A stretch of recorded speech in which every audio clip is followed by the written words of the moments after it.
पठामि संस्कृतं नित्यं वदामि संस्कृतं सदा ध्यायामि संस्कृतं सम्यक् वन्दे संस्कृतमातरम् वन्दे संस्कृतमातरम्।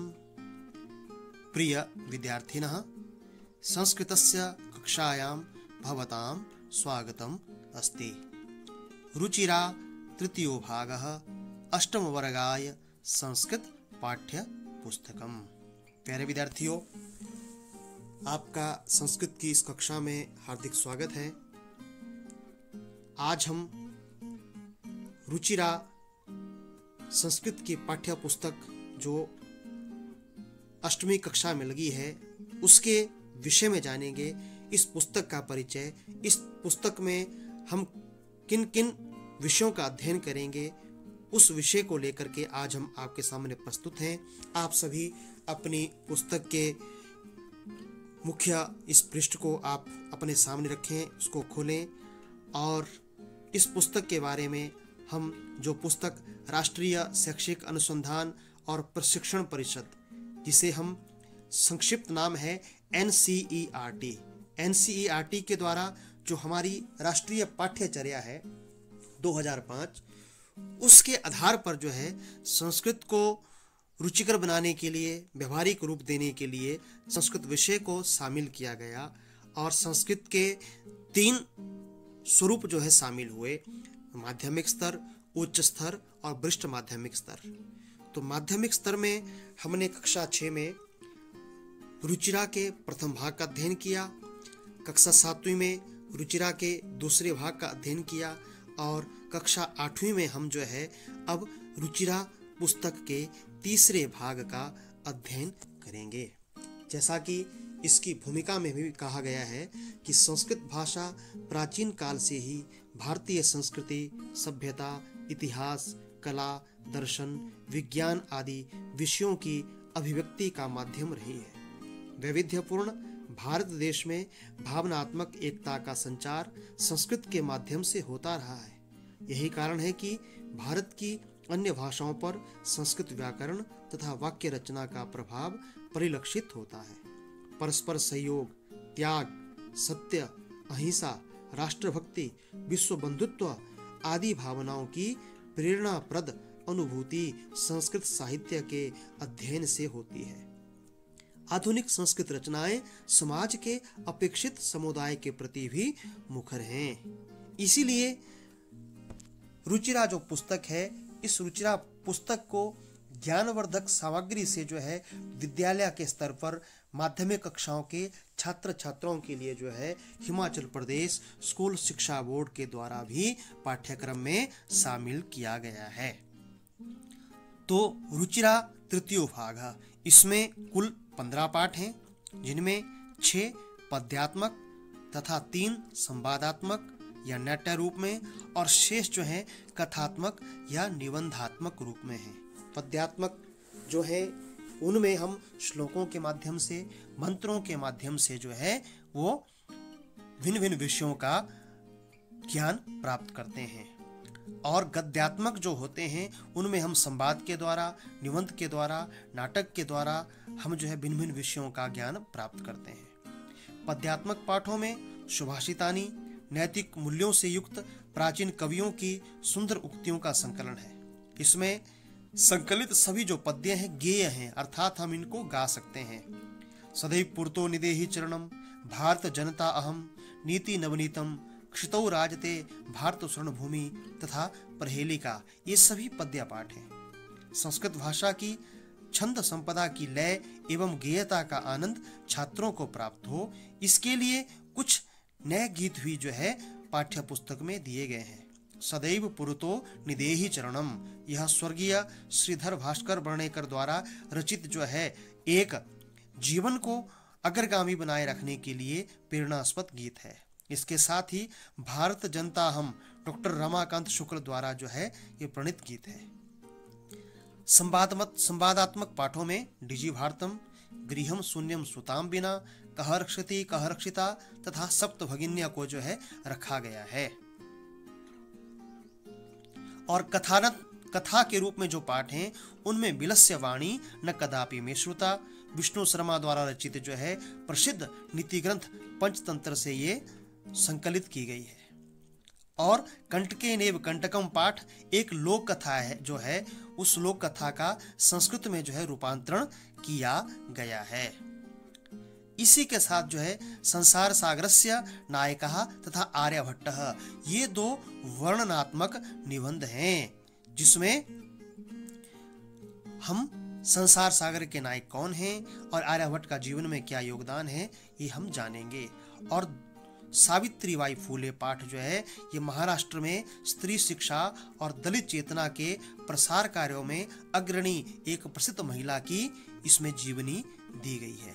और विशेष रूप से रुचिरा तृतीय भाग में जिन बिंदुओं पर बल दिया गया है उन बिंदुओं के बारे में हम जानेंगे। वो बिंदु क्या हैं? सबसे पहले संस्कृत भाषा और साहित्य की समकालीन संदर्भों में पहचान, संस्कृत भाषा की उपयोगिता और वर्तमान संदर्भ में उसकी पहचान क्या है, इस विषय पर हम जानेंगे।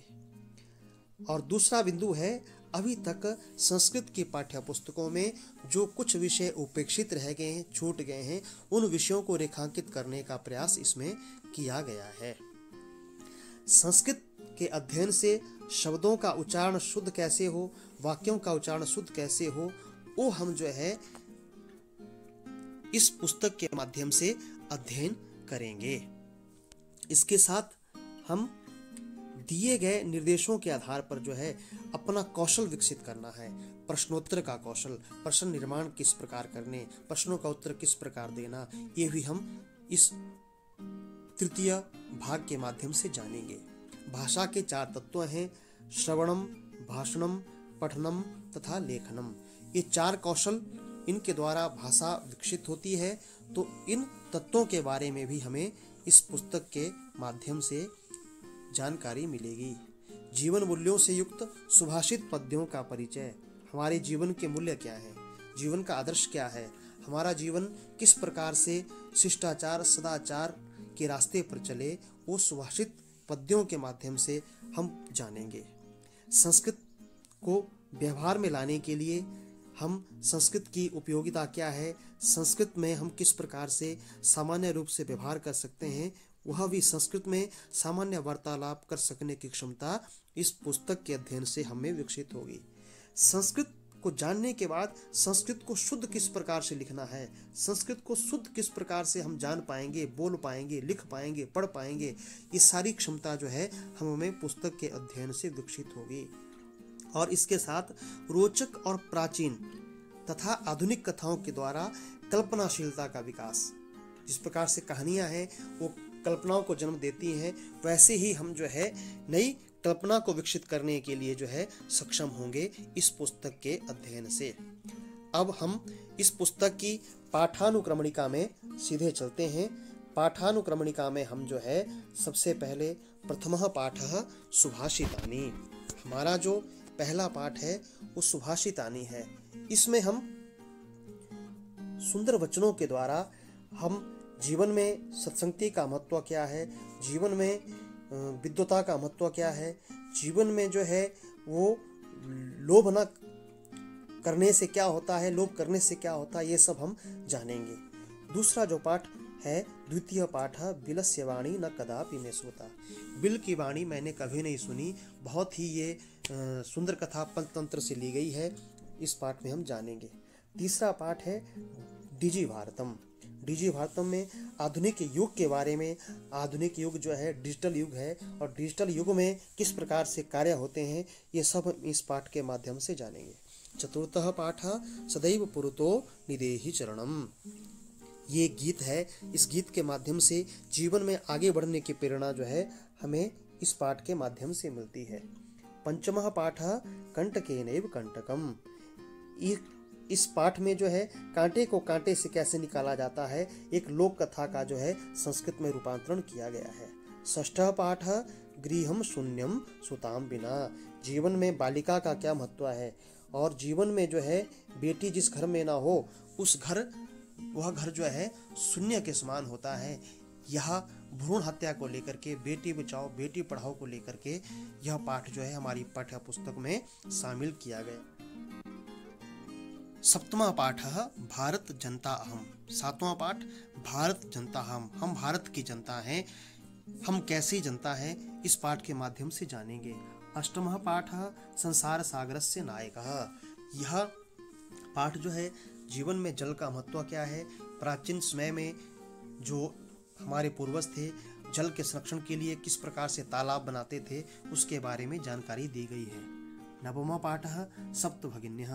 नवम जो पाठ है वो 7 बहनें, 7 सिस्टर, उत्तर पूर्वोत्तर के जो है वो 7 राज्यों को लेकर के इस पाठ में बताया गया है। 7 राज्यों का महत्व क्या है, किस कारण समान है, इनमें कौन कौन सा उद्योग होता है, और सबसे पहले सप्तभगिन्या 7 सिस्टर नाम कहाँ पर लिया गया, ये सब हम इस पाठ में जानेंगे। 10वां पाठ नीति नवनीतम। इसमें जो है मधुर वचनों के द्वारा, मधुर सूक्तियों के द्वारा जीवन को सदाचार में ले जाने की प्रेरणा हमें मिलेगी, ये हम जानेंगे। 11वां पाठ सावित्रीबाई फूले। इसमें जो है समाज में महिलाओं को भी पढ़ने का अधिकार है और दलित महिलाओं को विशेषकर पढ़ने का अधिकार है, शिक्षा के अधिकार को लेकर के ये सावित्रीबाई फूले पाठ जो है उस महान शिक्षिका के ऊपर आधारित है। 12वां पाठ कह रक्षति कह रक्षितः। 12वां पाठ कौन रक्षा करता है और कौन रक्षित होता है, ये पर्यावरण के संरक्षण के लिए इस पाठ के महत्व से हम जानेंगे। 13वां पाठ हमारा क्षितौ राजते भारत स्वर्ण भूमि। ये गीत के माध्यम से हम भारत की स्वर्णमयी भूमि को के बारे में जानेंगे। 14वां पाठ आर्यभट्ट। जीवन में आर्यभट्ट का समाज के लिए क्या योगदान है, ये हम इस पाठ के माध्यम से जानेंगे। 15वां पाठ प्रहेलिका। 15वां जो पाठ है पहेलियाँ। जीवन में ज्ञान को विकसित करने के लिए, समझ को विकसित करने के लिए हमारे पूर्वज पहेलियों का आश्रय लेते थे। तो संस्कृत में पहेलियाँ किस प्रकार होती हैं, किस प्रकार वो सुलझाई जाती हैं, इस पाठ के माध्यम से हम जानेंगे। और उसके बाद परिशिष्टम। परिशिष्टम में हम संधि, कारक, शब्द रूप, धातु रूप, जो जो अंश व्याकरण के हमारी पाठ्य पुस्तक में आए हैं वो इस परिशिष्टम में हम देखेंगे। तो इसी के साथ आज हमने इस पाठ्य पुस्तक के परिचय के संदर्भ में जाना और कल हम इस पाठ्य पुस्तक के प्रथम पाठ को लेकर के प्रस्तुत होंगे। आज आप इस पाठ की भूमिका का अध्ययन करें, इस पाठ की जो पाठानुक्रमणिका है उसको अपनी टिप्पणी पुस्तिका पर लिखें और इस पुस्तक में क्या क्या विशेष है सब पूर्ववाक और भूमिका में दिया गया है उसको आप जानें। इन शब्दों में आज की कक्षा को यहीं पर विराम दिया जाता है। जयतु संस्कृतम, जयतु भारतम, जयतु भारत।